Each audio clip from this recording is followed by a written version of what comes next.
NEET exam ఈసారి పూర్తిగా రద్దయి మళ్ళీ ఎగ్జామ్ కండక్ట్ చేస్తున్నారు. నియర్లీ 24 lakh స్టూడెంట్స్ ఎగ్జామ్ రాశారు. ఇది కేవలం ఒక ఎకడమిక్ ఇష్యూ కాదు, 24 లక్షల బిడ్డల వారి కుటుంబాల మనోవేదనకు సింబల్ ఇది. తీవ్రమైన విమర్శలు వస్తున్నాయి. ఒక ఆసక్తికరమే కాదు, ఆలోచించదగ్గ ట్వీట్ చూశాను. 10 రూపాయల బేబీ డైఫర్ లీక్ కాదు, కానీ నీట్ ఎగ్జామ్ పేపర్ లీక్ అవ్వడం ఏంటి అని.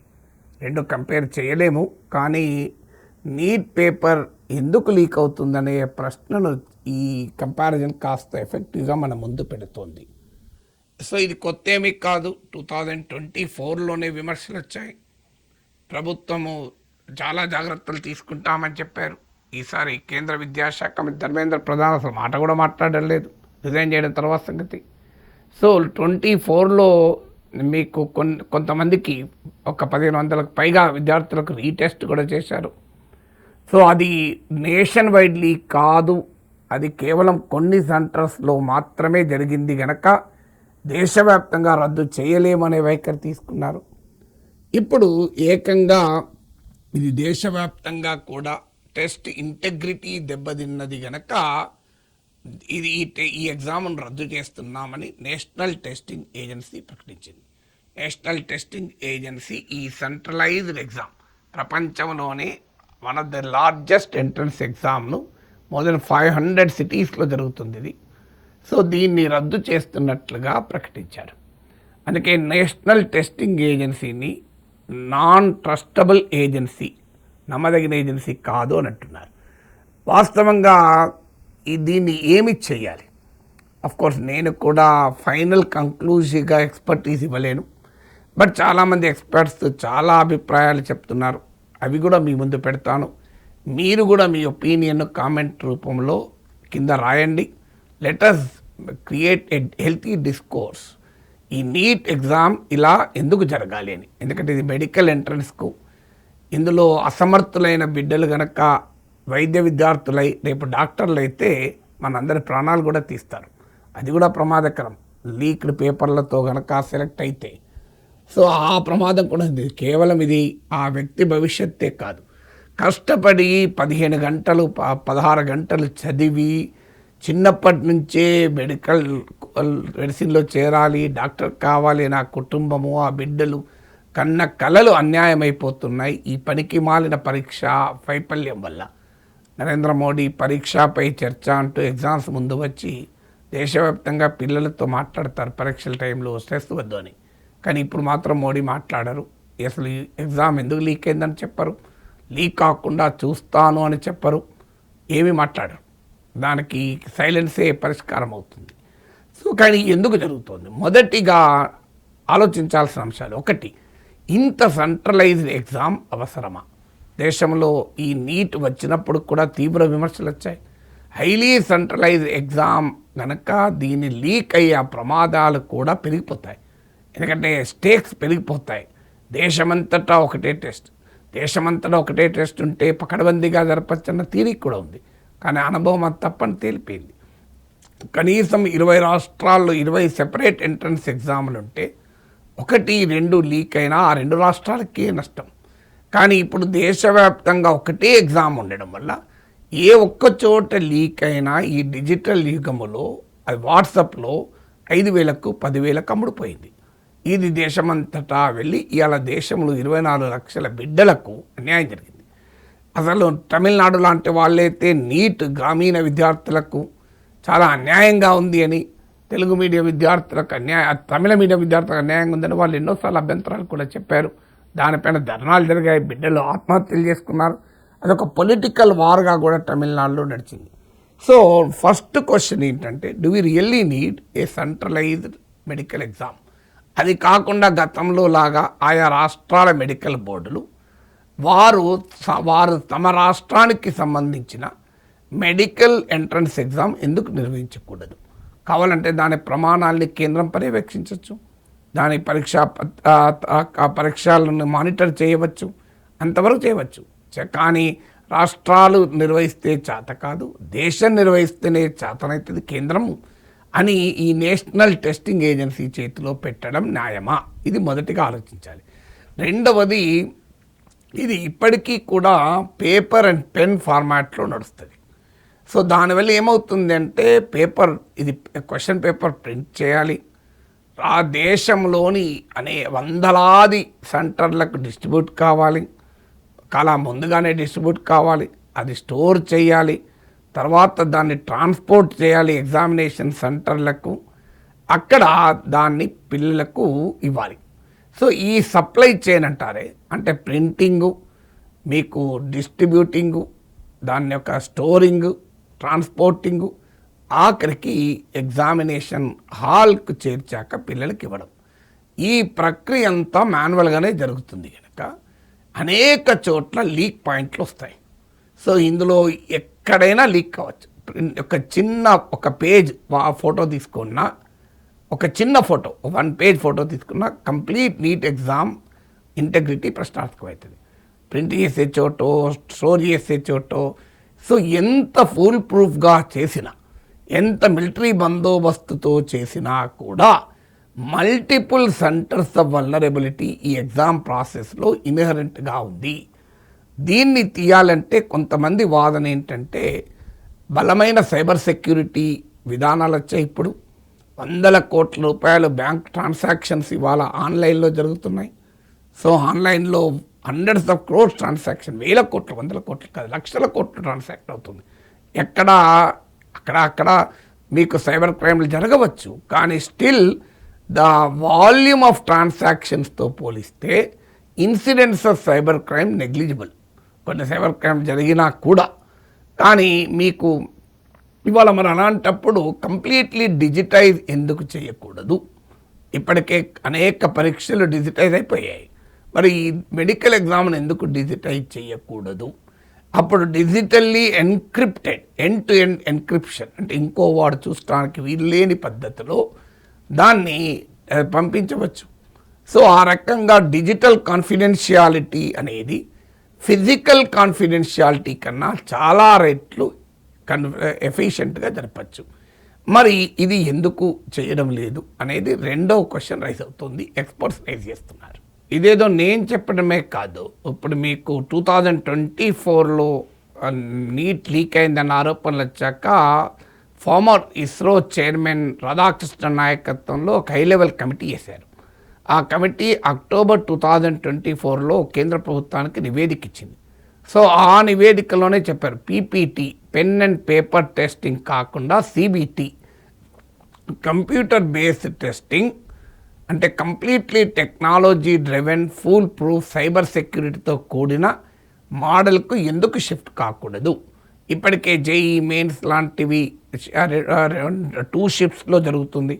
సో దీన్ని కూడా ఒక computer based test CBT in multiple షిఫ్ట్స్లో, మల్టిపుల్ అటెంప్ట్స్లో ఎందుకు ఎలో చెయ్యకూడదు అనేది కేంద్రంలో ఉన్న కేంద్ర ప్రభుత్వమే నియమించిన కమిటీ రికమెండేషన్. 2 ఏళ్ళైంది కానీ ఆ రికమెండేషన్ ఏమైందో కూడా ఎవరికీ తెలియదు.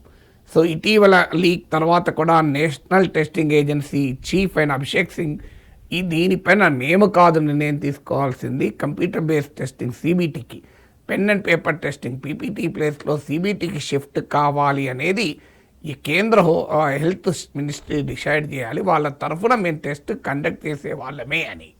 సో అందువల్ల సెంట్రల్ గవర్నమెంట్ ఇప్పటికీ కూడా దానిపైన ఒక నిర్ణయం తీసుకోలేకపోతుంది. ఇవాళ డిజిటల్ లిటరసీ పెరిగాక ఇవాళ ఇంటర్మీడియట్ స్టూడెంట్స్ కూడా దే ఆర్ ఫెయిర్లీ, మీకు ఇంజనీరింగ్ బేస్డ్ స్ట్రీమ్ వాళ్ళు కంప్యూటర్ బేస్డ్ టెస్ట్ అటెంప్ట్ చేయగలిగితే మెడికల్ స్ట్రీమ్ వాళ్ళు అటెంప్ట్ చేయలేరా? అయితే మల్టీ సెషన్స్లో, అంటే ఒక్కసారి టెస్ట్ కాకుండా విద్యార్థులు ఎప్పుడైనా టెస్ట్ రాయొచ్చు. వారం రోజులు 10 రోజుల పాటు ఎగ్జామ్ ఉంటుంది, వాళ్ళు షెడ్యూల్ ఫిక్స్ చేసుకొని ఎగ్జామ్ రాయొచ్చు అన్నప్పుడు ఒకసారి పేపర్ చాలా డిఫికల్ట్గా ఉండి ఇంకోసారి పేపర్ ఈజీగా ఉంటే అప్పుడు డిఫికల్ట్గా ఉన్న స్టూడెంట్స్ నష్టపోతారు కదా. కంప్యూటర్ బేస్డ్ టెస్టింగ్లో ఉన్న ఛాలెంజ్ ఎందుకంటే మీకు 24 lakhs స్టూడెంట్స్కు దేశమంతటా ఒకేసారి కంప్యూటర్ బేస్డ్ టెస్టింగ్ పెట్టడం కూడా అంత ఈజీ కాదు. మ్యాక్సిమం అయితే నేషనల్ టెస్టింగ్ ఏజెన్సీ అంచనా ప్రకారం ఒక 2 లక్షల మందికి పెట్టవచ్చు అని. సో అలాంటప్పుడు ఇంటర్నేషనల్ బెస్ట్ ప్రాక్టీసెస్ ఏంటంటే నార్మలైజేషన్ ప్రాసెస్ అంటారు. ఎందుకంటే నేను బోర్డర్ స్టడీ చైర్మన్గా పనిచేశాను, పేపర్ ఎగ్జామినర్గా పనిచేశాను, పేపర్ సెట్టర్గా పనిచేశాను, రిటైర్ అయ్యేంత వరకు చాలా ఎగ్జామినేషన్స్కి ఇన్ఛార్జ్గా కూడా చేశాను. సో అందువల్ల there is a process of normalisation. దీంట్లో ఏంటంటే ఎగ్జామినేషన్ క్వశ్చన్ పేపర్ను ఎక్స్పర్ట్స్ వెల్ డిఫైన్డ్ అంటే స్పష్టంగా నిర్వచించబడిన వెల్ డాక్యుమెంటెడ్ లిఖితపూర్వకమైన పద్ధతిలో వెల్ కమ్యూనికేటెడ్ అందరికీ తెలిసేలా పారదర్శకంగా స్టాండర్డ్స్ని డిఫైన్ చేస్తారు. అప్పుడు ఏం చేస్తారంటే ఒక క్వశ్చన్ పేపర్లను క్వశ్చన్స్ను ఒక 4 కేటగిరీస్ 6 కేటగిరీలో చేస్తారు. Very difficult, moderately difficult, easy, moderately easy, very easy అని. అప్పుడు ఈచ్ సెషన్కి వచ్చే క్వశ్చన్ పేపర్ను కంప్యూటరైజ్డ్గా టెక్నాలజీ ఉపయోగించి ఈ వివిధ రకాల స్టాండర్డ్ ఉన్నటువంటి కేటగిరీస్ నుంచి ఈక్వల్ నెంబర్ ఆఫ్ క్వశ్చన్ తీసుకుంటారు. సో అలా తీసుకోవడం వల్ల ప్రాబబిలిటీ తగ్గిపోతుంది. అంటే వారికి హార్డ్ ఎగ్జామ్, వారికి ఈజీ ఎగ్జామ్ వచ్చే అవకాశం తగ్గుతుంది. ఇది 100% ఫుల్ ప్రూఫ్ ఉంటుందని చెప్పలేను, కానీ ఇప్పుడు ఈ పీపీటీ పెన్ అండ్ పేపర్ టెస్ట్లో లీకేజ్ అవడం కన్నా అయితే రిలేటివ్లీ బెటర్గా ఉండే అవకాశం ఉంటుంది. ఇక థర్డ్ ఫ్యాక్టర్, అసలు ఈ నేషనల్ టెస్టింగ్ ఏజెన్సీ అనే సిస్టమే ఫండమెంటల్లీ ఫ్లాడ్ అన్న విమర్శలు కూడా వస్తున్నాయి. ఎందుకంటే ఇది 2017లో దేశంలోని అనేక కాలేజ్ అండ్ ప్రొఫెషనల్ ఎగ్జామినేషన్స్కు నిర్వహించేటువంటి అపెక్స్ సంస్థగా ఏర్పాటు చేశారు. మరి ఇన్ని రకాల టెస్ట్లను నిర్వహించగలిగే అపెక్స్ సంస్థకు ఆ కెపాసిటీ ఉందా? దీని management, administration, architecture, cyber technology, expertise ఇవన్నీ ఉన్నాయా అనేది ఇప్పుడు ప్రశ్న. అందువల్ల కేంద్ర ప్రభుత్వం అసలు నేషనల్ టెస్టింగ్ ఏజెన్సీ అనే కాన్సెప్చువల్ స్ట్రక్చర్నే ఒక్కసారి రీవిజిట్ చేయాలా? ఎందుకంటే ఒక్కసారి ఫెయిల్ అయితే అర్థం చేసుకోవచ్చు, ఎస్టాబ్లిష్ చేసిన వెంటనే కొన్ని టీచింగ్ ప్రాబ్లమ్స్ ఉండొచ్చు, కానీ ఏర్పాటైన 10 ఏళ్ళ తర్వాత అసలు రిపీటెడ్, ఇది ఒకటేసారి కాదు, ఇది ఒకే పేపర్ లీక్ ఒకటే కాదు, అనేక రకాల కంప్లైంట్స్, సెంటర్స్ పిల్లల నివాసాలకు చాలా దూరంగా ఉండడము, అది చాలామందికి cost and stress burden create కావడము, క్వశ్చన్ పేపర్స్ లీకే కాదు, ఇంపర్సనేషన్, ఒకరి ప్లేస్లో ఇంకోరు ఎగ్జామ్ రాయడము, మాస్ కాపీయింగు, ఇలాంటి అనేక exam related complaints every year వస్తుంటే ఇక మరి ఆ నీట్ కండక్ట్ చేసే నేషనల్ టెస్టింగ్ ఏజెన్సీ ఎక్స్పర్టీస్ అనేది ఇవాళ ప్రశ్నార్థకంగా మారిపోయింది.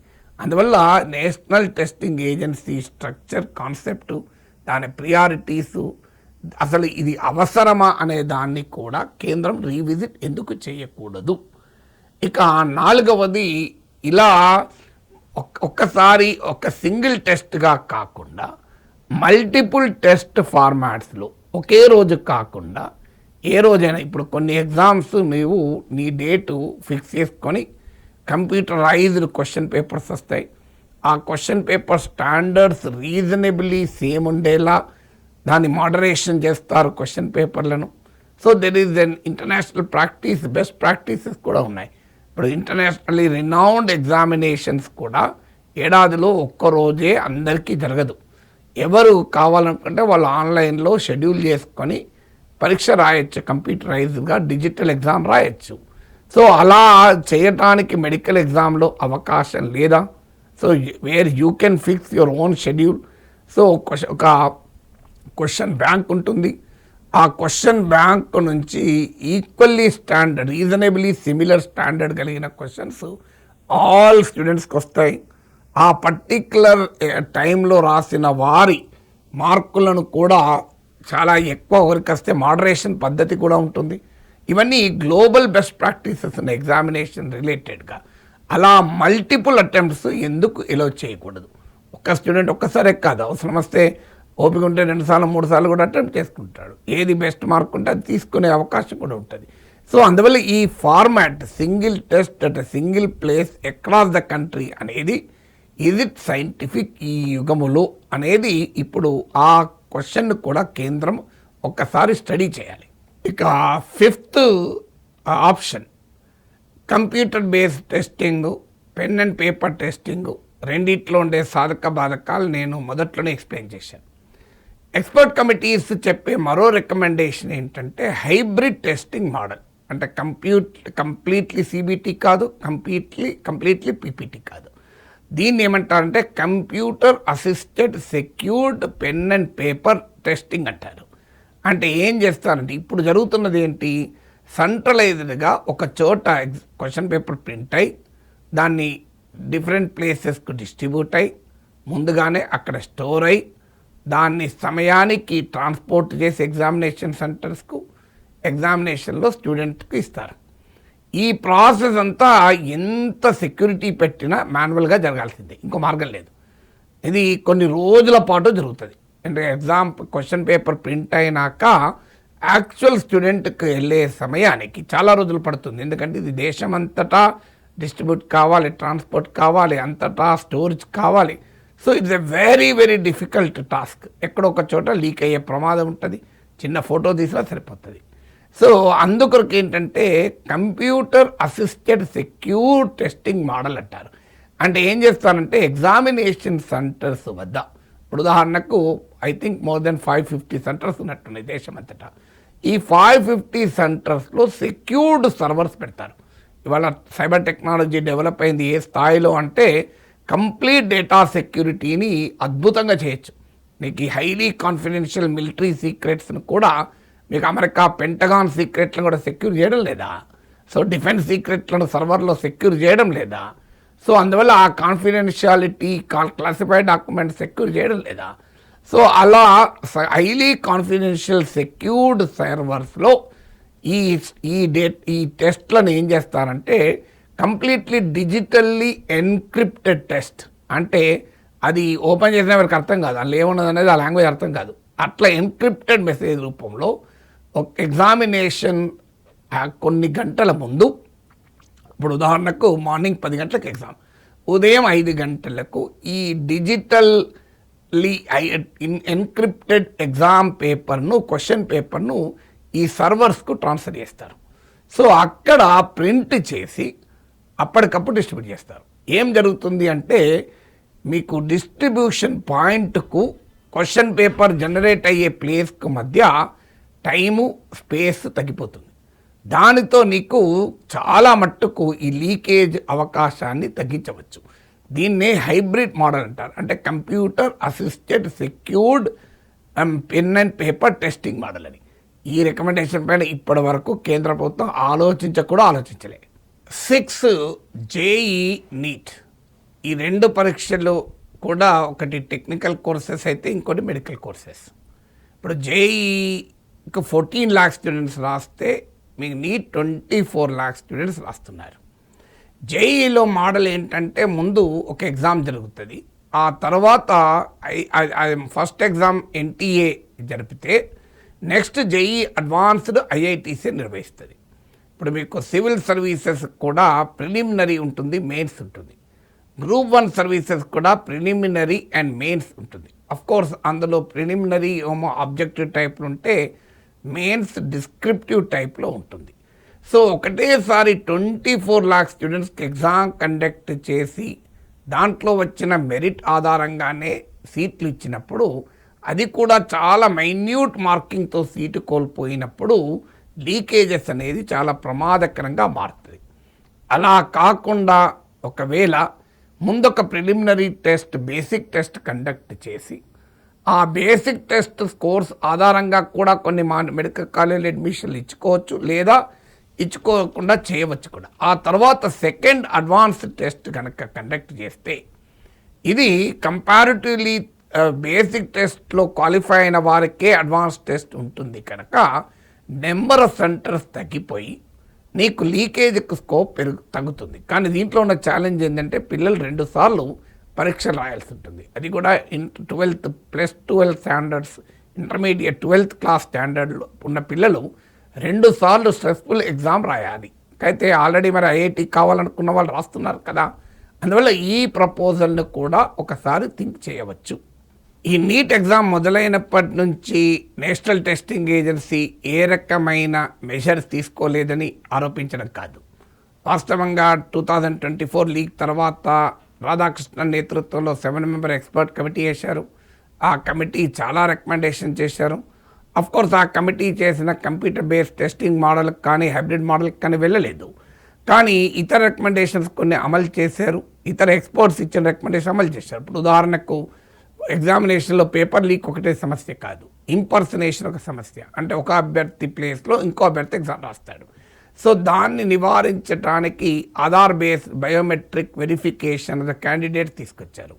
తర్వాత మీకు ఈ రాధాకృష్ణన్ కమిటీ ఏం చెప్పిందంటే ఎలక్షన్స్లో అనుసరించే పద్ధతుల్లాగా పోలింగ్ కేంద్రాలను, ముఖ్యంగా కౌంటింగ్ కేంద్రాలను ఫుల్ ప్రూఫ్ సెక్యూరిటీతో సీల్ చేసి మీకు ఎలక్షన్ అయినాక అన్సీల్ చేయాలి.